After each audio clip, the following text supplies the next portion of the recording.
కిర్లంపూడిలో మాజీ మంత్రి అంబటి రాంబాబు, ముద్రగడ లాంటి నాయకులు రాజకీయాల్లో అరుదుగా ఉంటారు. కాపుల కోసం, కాపు రిజర్వేషన్ల కోసం ఉద్యమాన్ని ఉవ్వెత్తున లేపిన వ్యక్తి ముద్రగడ.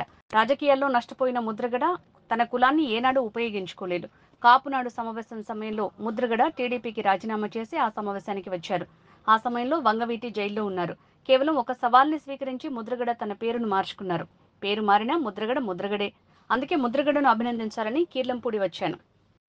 మన పేరుని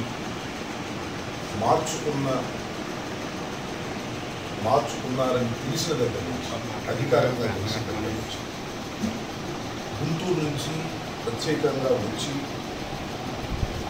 వారిని అభినందించాలనే ఉద్దేశంతో చాలా రోజుల నుంచి ప్రయత్నం చేస్తున్నాను. కానీ ఈ రోజుకి ఎదురైంది. ఎందుకు ఆయన్ని అభినందించాలని అనుకుంటున్నానంటే, నాకు చాలా కాలం నుంచి వారు పరిచయం. ముఖ్యంగా నేను న్యాయవాదం వృత్తి చేస్తున్నప్పుడు, శాసనసభ్యుడిగా కాకముందు, దట్టు వంగవీటి మోహన్ రంగా గారి హత్యకు ముందు ఒక చరితాత్మకమైనటువంటి మీటింగ్ విజయవాడ నడిబొడ్డులో కాపునాడు పేరుతో జరిగినప్పుడు ముద్రగడ పద్మనాభం గారు తెలుగుదేశంలో ఉన్నారు. తెలుగుదేశానికి రాజీనామా చేసి ఆ రోజు కాపునాడు మీటింగ్ వచ్చి ఆ రోజు ప్రధానమైనటువంటి వక్తగా, ముఖ్య అతిథిగా పాల్గొని కాపునాడుకు వన్నె తెచ్చారు. ఆ రోజున వంగవీటి మోహన్ రంగారావు గారు జైల్లో ఉన్నారు. తన పదవిని వదిలి కాపునాడుకు హాజరైన దగ్గర నుంచి వారంటే నాకు ప్రత్యేకమైనటువంటి అభిమానం. అంతేకాదు, అనేక సందర్భాలలో మొండిగా వ్యవహరించేవారు, ఘాటుగా వ్యవహరించేవారు, ఆవేశపడేవారు. చాలా సందర్భాలలో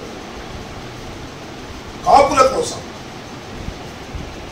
కాపుల్లో నిరుపేదల యొక్క యువకుల్ని ముందుకు తీసుకువెళ్ళాలని ప్రస్తుత ముఖ్యమంత్రి నారా చంద్రబాబు నాయుడు గారు కాపుల రిజర్వేషన్ చేస్తాను అని అధికారంలోకి వచ్చిన తర్వాత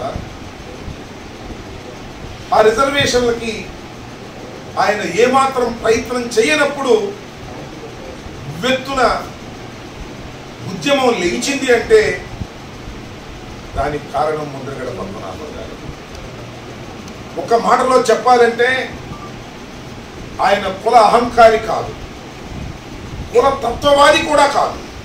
అయినా తాను పుట్టినటువంటి కులానికి అన్యాయం జరుగుతుందని భావించి ఇచ్చిన మాట నిలబెట్టుకోకపోతుంటే ప్రభుత్వాన్ని నిలదీసినటువంటి వ్యక్తి. దానివల్ల ఆయన రాజకీయంగా చాలా నష్టపోయాడని నేను అభిప్రాయపడుతున్నాను. పోరాడేదే తప్ప కులాన్ని ఏ రోజున కూడా ఉపయోగించుకోలేదనేది నా అభిప్రాయం. ఆయన అనేక ఉద్యమాలు చేశారు, మొండిగా పట్టుదలగా ముందుకు వెళ్ళారు. అనేక మంది కోట్ల రూపాయలు పెట్టి కొనాలన్నా కూడా కొనలేనటువంటి వ్యక్తిత్వాన్ని సంతరించుకున్నారు, ఆవేశపడ్డారు, ఆలోచన చేశారు. కానీ ఆవగింతంత అవినీతి కూడా నేను ఇప్పుడు చూడలేదని మనం చేస్తున్నాం. అలాంటి వ్యక్తి మరి తన పేరు మార్చుకున్నారు. ఆయన ముద్రగడ పద్మనాభం గారు. ఆయన మార్చుకున్న దగ్గర నుంచి ముద్రగడ పద్మనాభ రెడ్డి గారు. ఎందుకు మార్చుకున్నారు?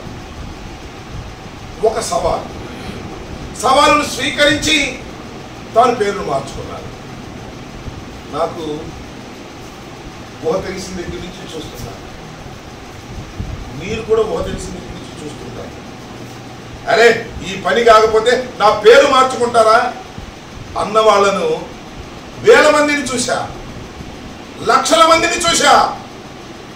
కానీ అది జరగకపోతే పేరు మార్చుకున్న వాడిని ఒక్కడిని కూడా నేను చూడలా నా జీవితం మొత్తంలో. ఎవరన్నా చూశా, ఎవరన్నా చేశారేమో నాకు తెలియదు. నా జీవితం మొత్తంలో ఒక్కడిని కూడా పని కాకపోతే, సవాలు విసిరితే ఆ సవాలులో ఓడిపోతే పేరు మార్చుకున్న వాడిని ఒక్కడిని కూడా చూడలా. ఇప్పుడు చూస్తున్న ముద్రగడ పద్మనాభ రెడ్డిని అన్న మాట ప్రకారం పేరు మార్చుకున్నాడు కాబట్టి ఆయన అభినందించాలి అని అనుకుంటున్నాను.